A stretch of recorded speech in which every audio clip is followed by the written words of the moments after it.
Attachée à la saison de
ton Seigneur toute la gloire. Merci Jésus. Alléluia. Merci. Amen. Donnons-lui une offrande d'acclamation ce matin. Nous acclamons le roi de gloire. Nous acclamons le roi de gloire. Yeah.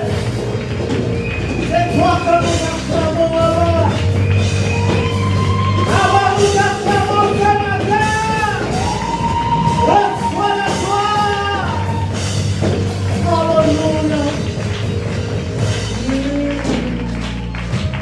Alléluia. Alléluia. Alléluia. Nous sommes privilégiés ce matin d'être là et de pouvoir lui donner notre adoration. Amen. Asseyons-nous. Nous te donnons la gloire ce matin, Père. Merci pour ces moments, Saint-Esprit, pendant lesquels tu vas nous impacter, nous parler, nous enseigner, nous instruire, nous illuminer davantage. J'assujettis tout esprit contraire à l'Esprit de Dieu sous l'autorité et l'obéissance du Saint-Esprit. Je chasse toute forme de distraction et de sommeil au nom de Jésus. Et que la parole de Dieu prenne vie en nous et qu'elle produise du fruit digne de la gloire de Dieu. Au nom de Jésus, Amen. Amen. Merci les gens.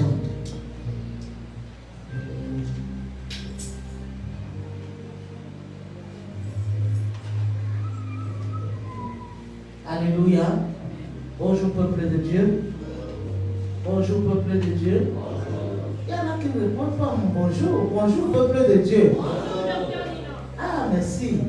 Alléluia. Nous sommes dans la présence de notre Père. Et nous sommes honorés. Nous sommes privilégiés à cet endroit. Parce que tous les jours, il nous parle. Parce que tous les jours, il nous dit quelque chose. Parce que chaque mois, il nous arrose de sa parole. Alléluia. C'est un privilège. D'autres le recherchent, ils n'ont pas. Mais nous sommes privilégiés de l'avoir. Alléluia. Alors, ce mois-ci, nous sommes dans notre sous-thème. Notre thème, c'est la sainteté de Dieu. Si vous observez bien, les thèmes se suivent. Alléluia. Et tout ça converge vers la sainteté de Dieu. Alléluia. Nous ouvrons notre Bible dans Genèse chapitre 1.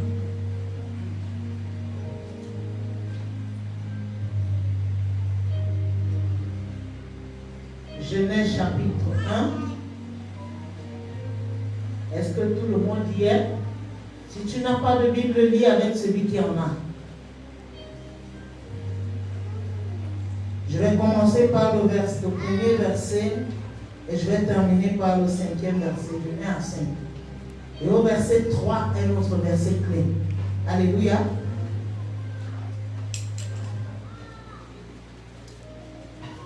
Genèse chapitre 1, verset 1. Au commencement, Dieu créa les cieux et la terre. La terre était informe et vide. Il y avait des ténèbres à la surface de l'abîme. Et l'Esprit de Dieu se mouvait au-dessus des eaux. Dieu dit que la lumière soit. Et la lumière fut. Dieu vit que la lumière était bonne. Et Dieu sépara la lumière d'avec les ténèbres. Dieu appela la lumière jour et il appela les ténèbres nuit. Ainsi il y eut un soir, il y eut un matin, ce fut le premier jour. Amen. Amen. Nous continuons dans Matthieu chapitre 5. C'était formidable le dimanche dernier. Dieu nous a dit ça.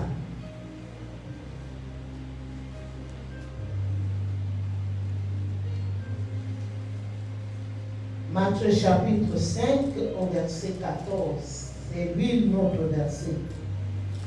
Tout le monde y est? Vous êtes la lumière du monde. Une ville située sur une montagne ne peut être cachée. C'est ça notre verset clé. Mais je continue. Et on n'allume pas une lampe pour la mettre sous le boisseau, mais on la met sur le chandelier. Et elle éclaire tous ceux qui sont dans la maison. Que votre lumière luise ainsi devant les hommes, afin qu'ils voient vos bonnes œuvres et qu'ils glorifient votre Père qui est dans les cieux. Amen. Amen. Alléluia. Est-ce que nous pouvons nous asseoir?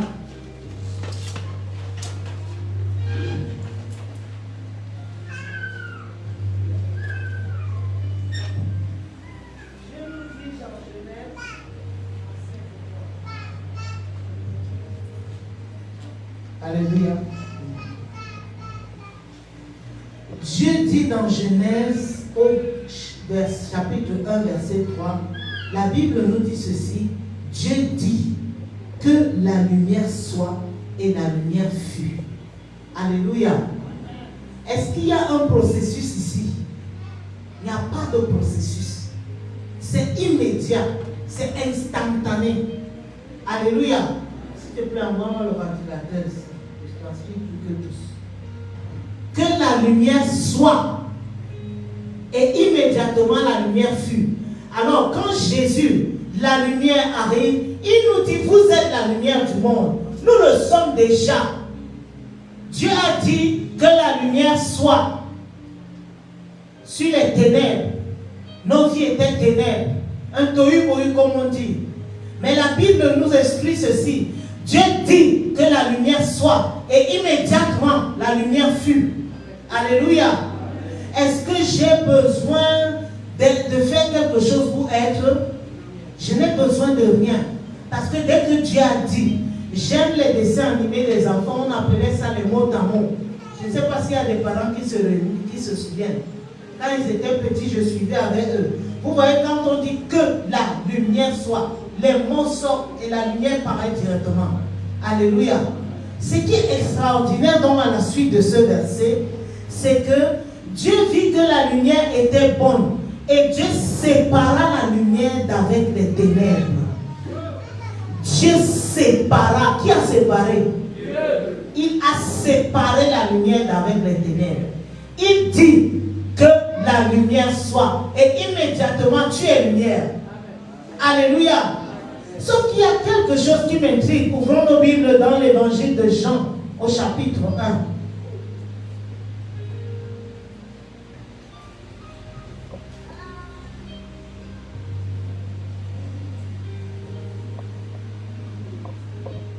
Jean chapitre 1.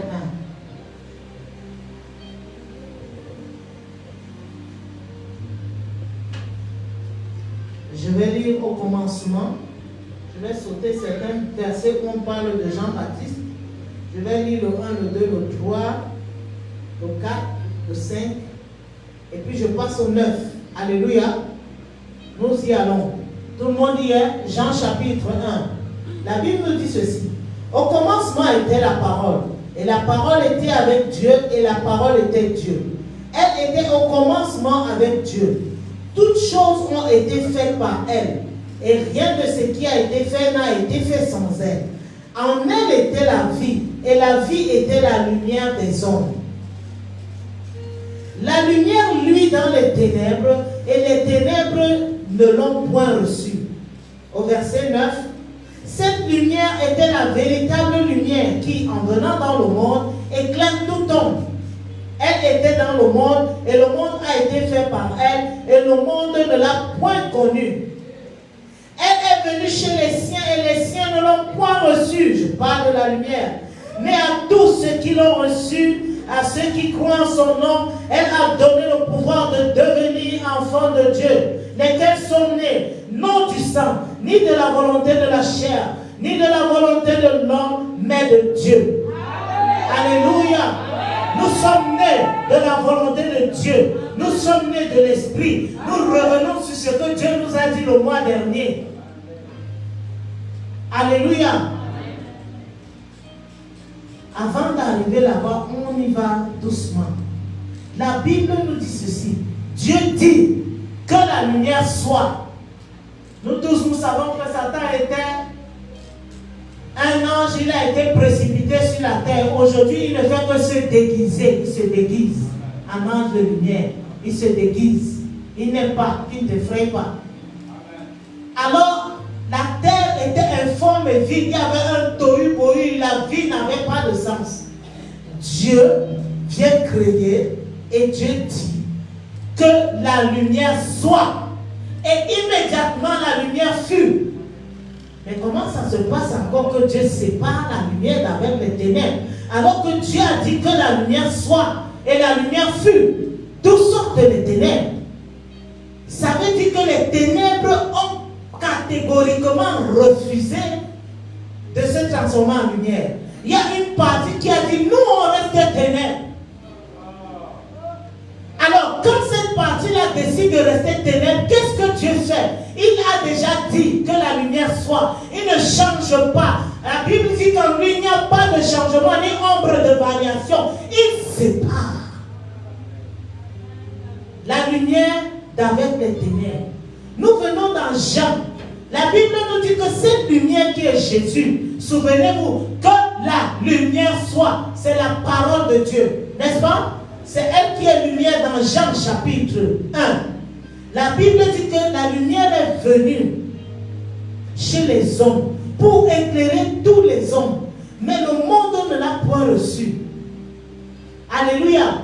Ça veut dire qu'il y a toujours une partie ténèbres qui est restée. Et il y a une partie lumière. Elle est venue chez les siens. Et les siens ne l'ont point reçu. Mais à ceux qui ont reçu, j'aimerais qu'on comprenne quelque chose.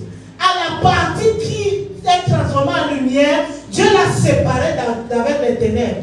À ceux qui ont reçu la lumière, ils sont nés pas des hommes, ni de la chair, mais de l'esprit. Donc ils sont séparés d'avec les ténèbres. Amen. Alléluia.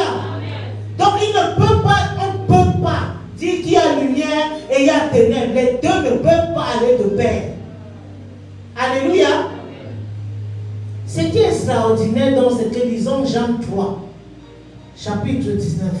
On va beaucoup lire aujourd'hui.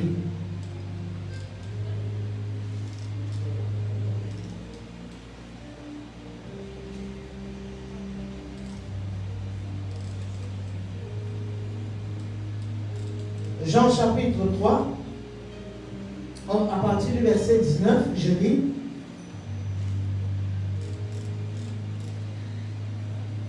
Et ce jugement, c'est que la lumière étant venue dans le monde, les hommes ont préféré les ténèbres à la lumière parce que leurs œuvres étaient mauvaises. Et quiconque fait le mal est la lumière et ne vient point de la lumière, de peur que ses œuvres ne soient dévoilées. Mais celui qui agit selon la vérité vient à la lumière afin que ses œuvres soient manifestes parce qu'elles sont faites en Dieu. Alléluia. Je veux que nous arrivions à découvrir c'est quoi la lumière. Dans Matthieu au chapitre 5, il a dit quelque chose en parlant de la lumière. Nous allons lire. Dans Matthieu chapitre 5, il dit, vous êtes la lumière du monde. Une ville située sur une montagne ne peut être cachée. C'est-à-dire que la lumière, comme on a appuyé tous les interrupteurs là, il ne peut pas avoir les ténèbres. Et si vous remarquez, nous n'avons aucune ampoule en dessous. Toutes nos ampoules sont au-dessus, afin que nos yeux puissent voir, afin que nous puissions être éclairés. Alléluia. Alors, il dit ici que tu es la lumière et je suis la lumière. Et si je suis positionné comme cette ampoule, tout le monde me voit. Alléluia. Tout le monde est éclairé par moi. Ce qui est extraordinaire, donc, c'est qu'il continue au verset 15, au verset 16, il dit que votre lumière luise ainsi devant les hommes, afin qu'ils voient vos bonnes œuvres et qu'ils glorifient votre Père qui est dans les cieux. Alors, c'est quoi la lumière?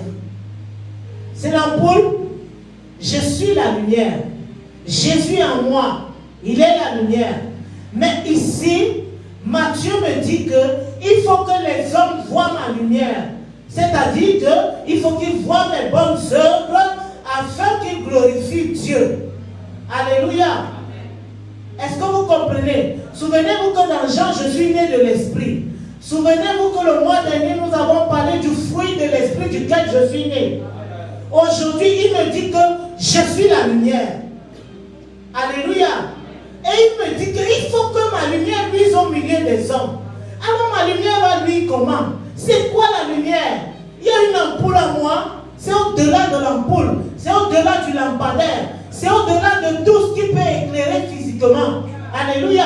Il me dit que les hommes voient le fruit de l'esprit en moi et qui glorifie Dieu. Amen. Alléluia. C'est ainsi que je vais les éclairer. Alléluia. C'est pourquoi il dit que nous, je viens de lire dans Jean 3, où il nous a parlé de ça, où il nous a parlé de nos œuvres. Alléluia. Ouvrons nos Bibles dans Matthieu chapitre 6. On ne va pas être long ce matin, je dis toujours ça, mais aujourd'hui on ne va pas être long. Matthieu chapitre 6, verset 22. Tout le monde y est, je peux lire. La Bible nous dit ceci dans Matthieu chapitre 26, au verset 22. L'œil est la lampe du corps.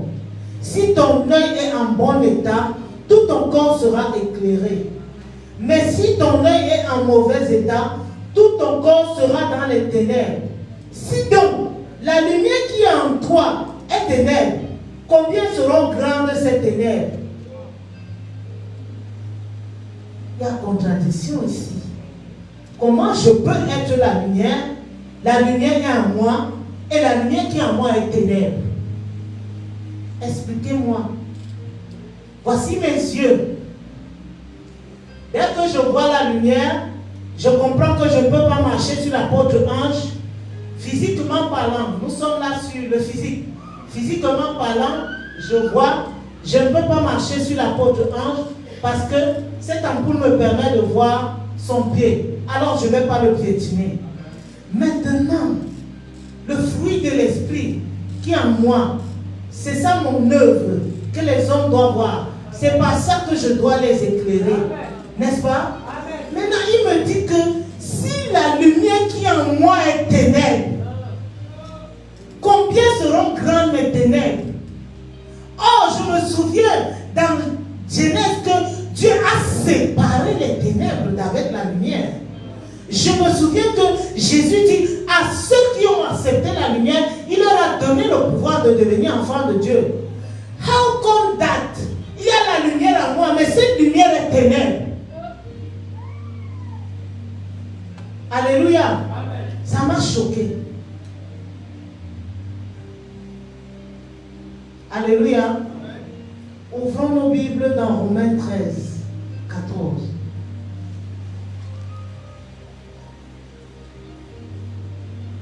Avant d'ouvrir, non, ouvrons Jean 11.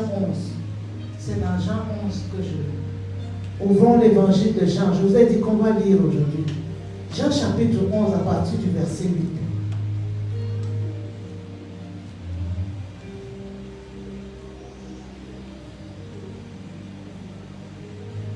Jean chapitre 11 à partir du verset 8.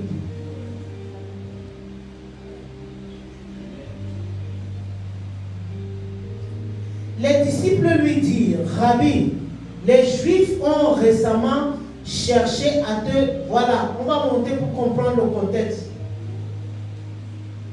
Au verset 6. Lors donc qu'il eut appris que Lazare était malade, il resta 2 jours encore et dans le lieu où il était, et il dit ensuite aux disciples, retournons en Judée.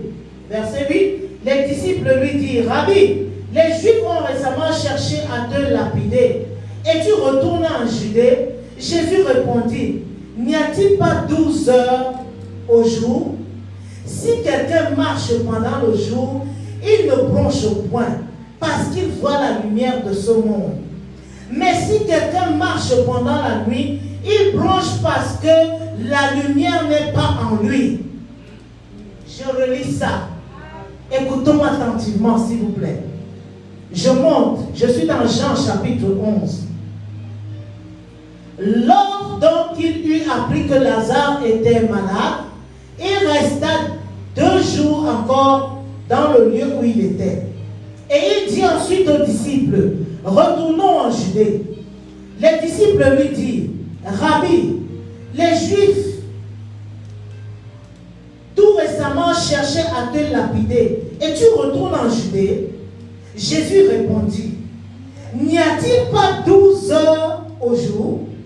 Si quelqu'un marche pendant le jour, il le branche au point parce qu'il voit la lumière de ce monde. Mais si quelqu'un marche pendant la nuit, il branche parce que la lumière n'est point en lui. Alléluia. Je viens de lire dans Matthieu chapitre 6 que si la lumière qui est en moi est ténèbre, combien grandes seront les ténèbres? Alléluia. Maintenant, Jésus, on lui annonce que Lazare est mort. Il est en train de faire les œuvres de son Père. Quand son temps arrive, il retourne en Judée, où Lazare est mort. Là où on a essayé de le tuer. En d'autres termes, il n'a peur de rien. Il est la lumière. Et il leur répond ceci, que la journée a 12 heures. Alors si je marche dans la journée, je vois la lumière de ce monde. Je ne branche pas, je ne me plains pas, je n'ai pas de problème, je ne me soucie pas. Mais si je marche dans la nuit, si je marche dans les ténèbres, si je fais les œuvres des ténèbres, la lumière n'est point en moi. Il n'a pas dit que je ne vois pas la lumière. Il dit la lumière n'est point en moi. Alors ça veut dire quoi? Ça veut dire que dans la journée, il y a des œuvres de la journée. Dans la nuit, il y a des œuvres de la nuit. Alors quand Dieu dit que la lumière soit, il vient dans ta vie, il te dit que la lumière soit, il te dit que tu es lumière, tu deviens lumière. Mais il constate qu'il y a encore les ténèbres en toi. Il sépare. Jésus arrive, il est la lumière pour éclairer ta vie. Jésus te dit que tu dois briller au-dessus, afin que tout le monde te voie par tes œuvres. Jésus te dit, sois éclairé par la lumière de la journée. Arrête les activités de la nuit, arrête les activités des ténèbres. Il n'a pas dit que tu ne verras pas la lumière.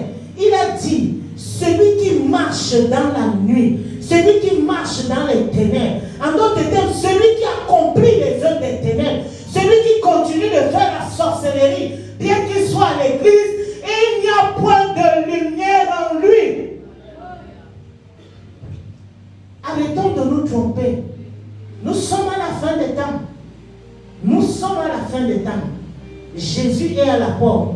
Il nous aime tellement. Alléluia. Tellement. Je vous dis que l'amour de Dieu, ne doute même pas un peu de ça. Alléluia. Mais dans son amour, il vient ce matin cogner à ton cœur. Il veut dîner avec toi. Il veut un tête en tête. Il te dit arrête les ténèbres, les œuvres des ténèbres. Il te dit arrête les œuvres de la nuit. Arrête tout ce que tu fais qui n'est pas de l'Esprit de Dieu. Arrête tout ce que tu fais qui te permet encore de sortir en vampire avec les parents. Aujourd'hui, vous allez dire que le docteur dit non, c'est ça. Parce que Jésus a dit qu'il y a 12 heures. C'est-à-dire que de 6 heures à midi, c'est ça, non? Je marche, la lumière m'éclaire. Mais et puis maintenant, il dit que les autres heures là, dans la nuit là, il y a des activités de ténèbres qui sont faites. Il y a des activités qui ne sont pas des activités de lumière. Il y a des choses qui sont faites. Regarde ta vie, aie pitié de ta vie et que la lumière soit dans ta vie. Amen. Dieu voudrait que tous les aspects de ta vie soient éclairés. Mais il veut séparer. Tu lui empêches de séparer parce que toi tu continues à marcher dans les ténèbres. Il te dit que si tu continues à marcher dans les ténèbres, mais il n'y a pas de lumière en toi. Rien d'autre ne peut t'éclairer parce que c'est un choix que tu fais de marcher dans les ténèbres. C'est un choix que tu fais de t'accrocher à la lumière. Et la lumière est. Parce que ce que Dieu regarde, je dis ça aux gens ces derniers temps. Le pasteur Alain nous a rappelé ce cantique-là ici. Un ami fidèle et tendre, c'est ce qu'est Jésus. Ce cantique, ce couplet dit, s'il nous voit vrai et sincère, à chercher la sainteté, il écoute nos prières et nous met en liberté. Pour qu'il écoute mes prières et qu'il me mette en liberté et que je lui permette de séparer, parce que c'est lui Dieu qui sépare, mais ma volonté lui empêche m'empêche de séparer parce que je continue de marcher dans les ténèbres. Jésus me dit, ne choisis pas le côté ténèbres, choisis le côté lumière. Parce que si tu choisis le côté ténèbres, alors il n'y a pas de lumière en toi. Permets donc à Dieu de séparer la lumière avec les ténèbres. Alléluia. Il est bon, il est fidèle, il ne change pas. Et tu te dis, c'est vrai, je suis chrétienne depuis, mais ma vie est comme ça, et bon, je fais avec, et tout et tout. Non, il ne veut plus que tu fasses avec. Il veut qu'on monte à une dimension supérieure. Alléluia. Il veut être vu. Il veut être glorifié. C'est une question de son autel contre ton autel familial. Il veut que tu fasses un choix. Et quand il va te voir vrai et sincère dans ton choix, c'est lui-même Dieu qui va se tenir et qui va séparer ta vie avec tout ce qu'il y a comme ténèbres. Alléluia. Dans tous les domaines de ta vie, il ne va laisser aucun. On se dit que mais Dieu est souverain, non?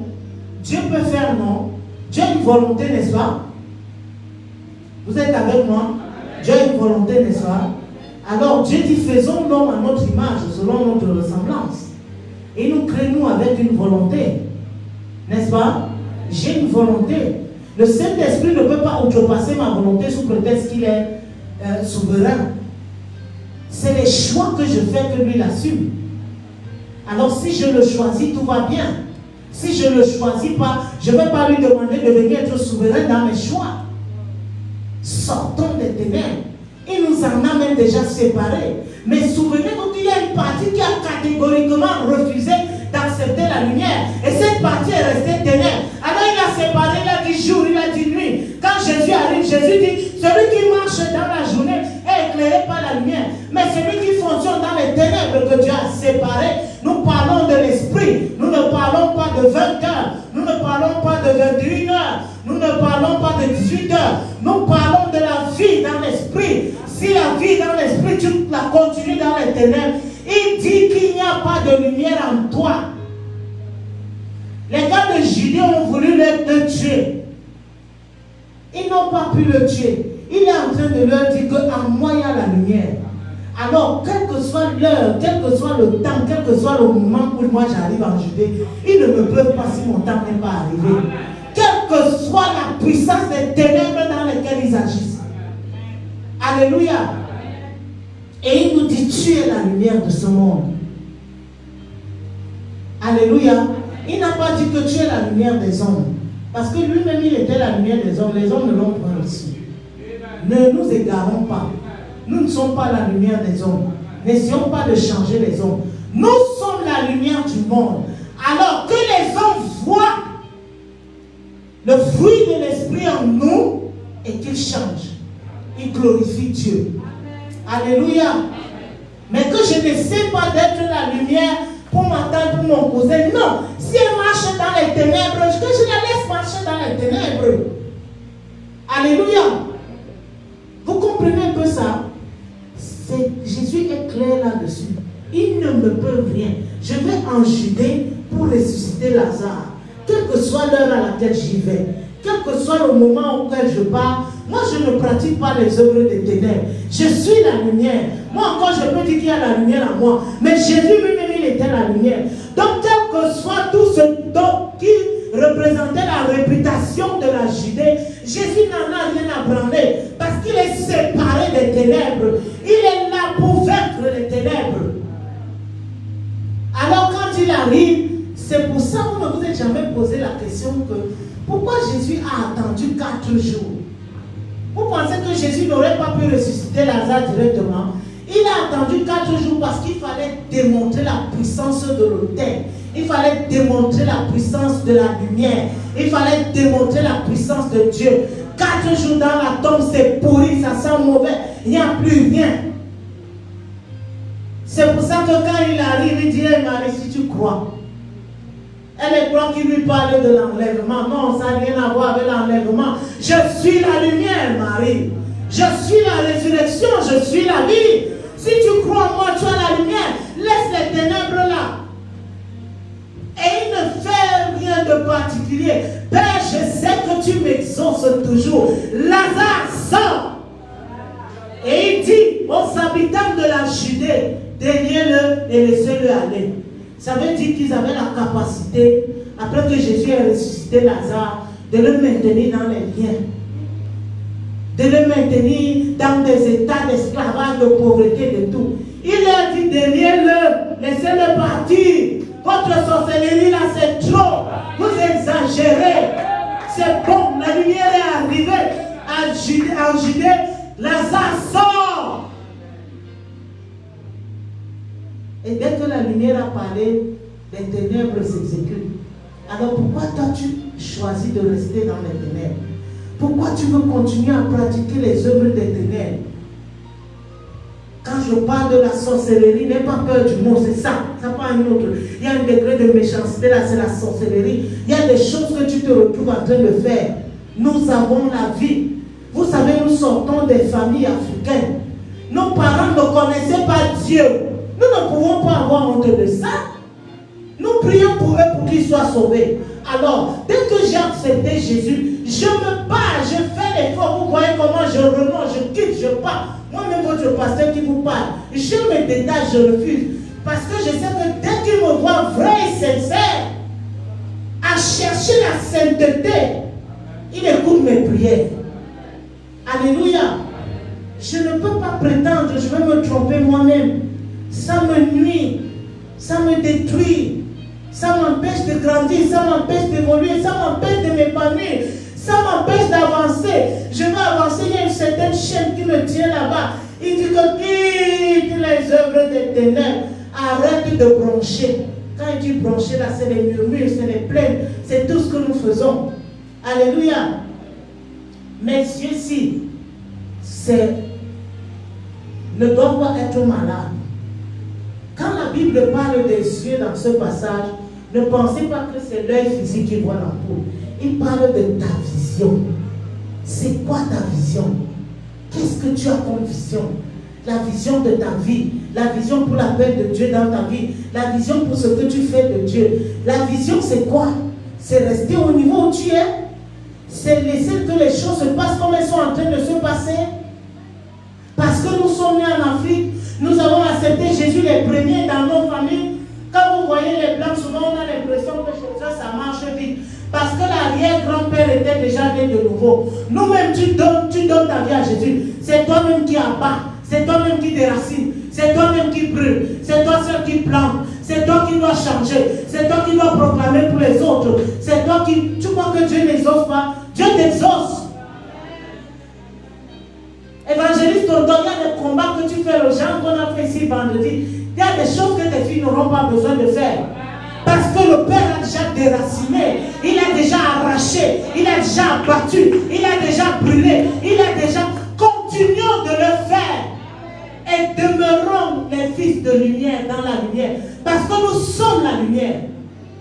Alors quand il te dit que tes yeux sont la lumière de ton corps, c'est tes yeux, il te parle de ta vision.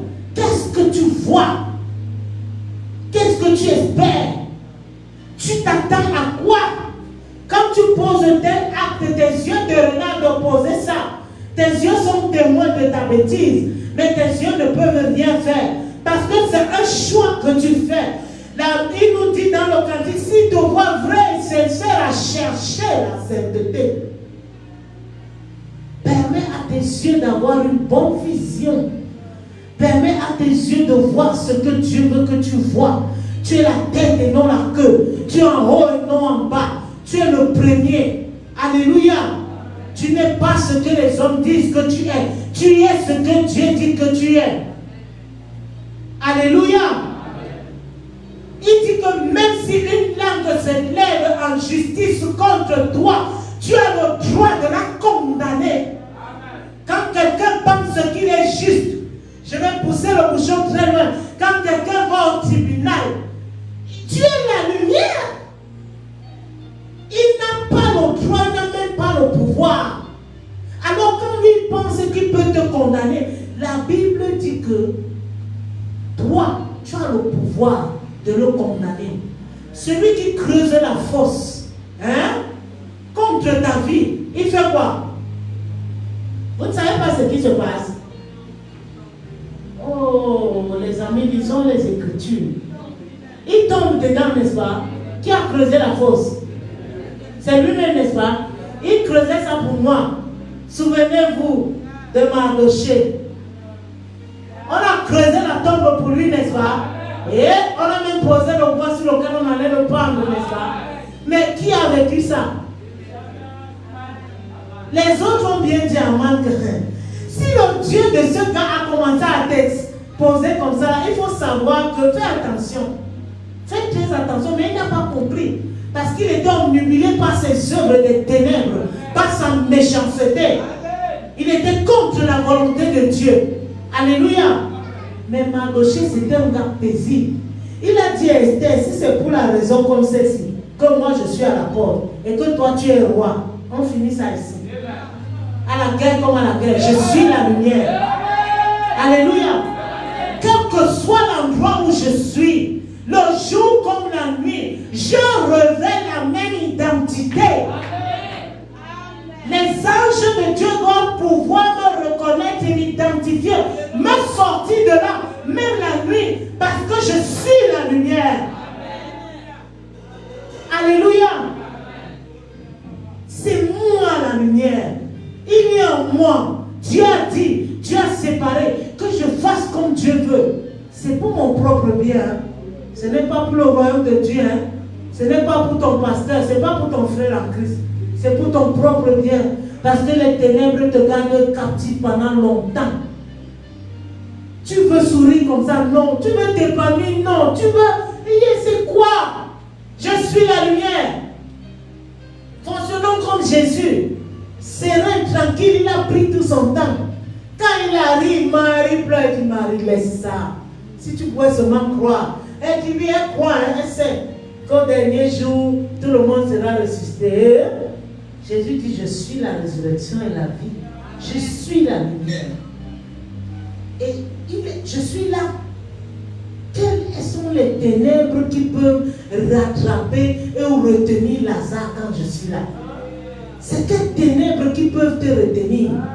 Nous parlons ici de la mort. Vous savez ce qui me réjouit? Je vais vous dire, quand j'ai perdu mon garçon, la chose qui m'a consolé, qui me réjouit, c'est que je le reverrai. Alléluia. Voilà ma réjouissance et ma consolation. En Christ, il n'y a pas la mort. Il y a la vie. La séparation fait mal. Jusqu'aujourd'hui, je pleure. Je ne peux pas vous cacher que je passe des nuits à pleurer parce qu'il me manque. Mais ma consolation, c'est que je le reverrai. Alors maintenant, qui a perdu? Dites-moi qui a perdu. Ah, tu es la lumière. Alléluia. Sois. C'est tout. Dieu se charge de séparer ta vie d'avec les ténèbres de ta vie. Maintenant, ne lui empêche pas de séparer. S'il voit que tu continues à marcher dans les 12 autres heures là, rien. Permets-lui de séparer. Alléluia. Sois la lumière. Gladys, répète après moi, dis je suis la lumière. Non, mets-toi debout. Dis je suis la lumière. Satan, tu ne peux pas. Dis-le lui avec conviction. Tu es la fille du roi. Dis je suis la lumière. Satan, tu ne me peux pas. Parce que je suis la lumière. Sois Gladys. Remarquez que Dieu ne parle qu'au présent de l'indicatif. Quand on lui a demandé qu'on va aller dire là-bas, Moïse a dit que je vais dire qui m'a envoyé. Il dit, va leur dire que c'est Jésus qui t'a envoyé. Gladys dit, je suis la lumière. Amen. Je suis le nom de Dieu. La lumière, Jésus. Il y a encore quoi qui est petit, qui est grand devant moi. Tout est petit. Alléluia. Mettons-nous debout. Nous allons lui rendre grâce pour sa parole.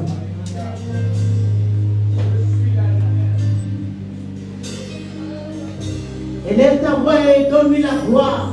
Parce que tu es la lumière.